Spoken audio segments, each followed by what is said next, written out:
भगवान कृष्ण हिंदू धर्म के सबसे प्रिय देवताओं में से एक हैं।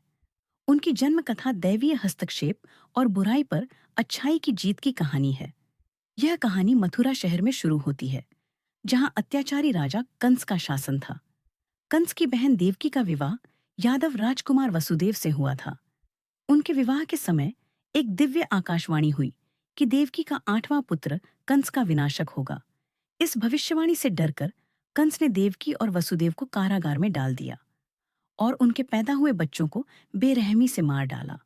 अब 8वें बच्चे श्री कृष्ण के जन्म का समय आ गया था। एक अंधेरी और तूफानी रात में, हिंदू महीने भाद्रपद के 8वें दिन, आधी रात को कृष्ण का जन्म कारागार में हुआ। जैसे ही उनका जन्म हुआ, कारागार दिव्य प्रकाश से भर गया और सभी संतरी गहरी नींद में सो गए। एक दिव्य आवाज ने वसुदेव को नवजात कृष्ण को गोकुल गांव ले जाने का निर्देश दिया, जहां उनके मित्र नंद और उनकी पत्नी यशोदा ने अभी-अभी एक बच्ची को जन्म दिया था और बच्ची को वापस कारागार में लाना था। नवजात शिशु को टोकरी में रखकर वसुदेव अपनी यात्रा पर निकल पड़े। एक बहुसिर वाला सांप आदिशेष उनके पीछे पीछे चल रहा था और उसने भारी बारिश से शिशु की रक्षा के लिए अपना फन फैला दिया। गोकुल पहुंचने पर उन्होंने कृष्ण को यशोदा की देखभाल में रखा और बच्ची को अपने साथ लेकर वापस कारागार आ गए।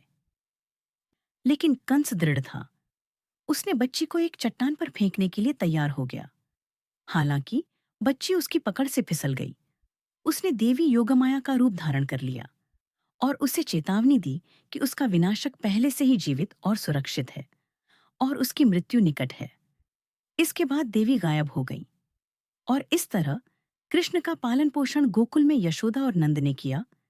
कंस के क्रोध से सुरक्षित रहे और उन्होंने धर्म की स्थापना और बुराई का नाश करने के अपने दिव्य उद्देश्य को पूरा किया।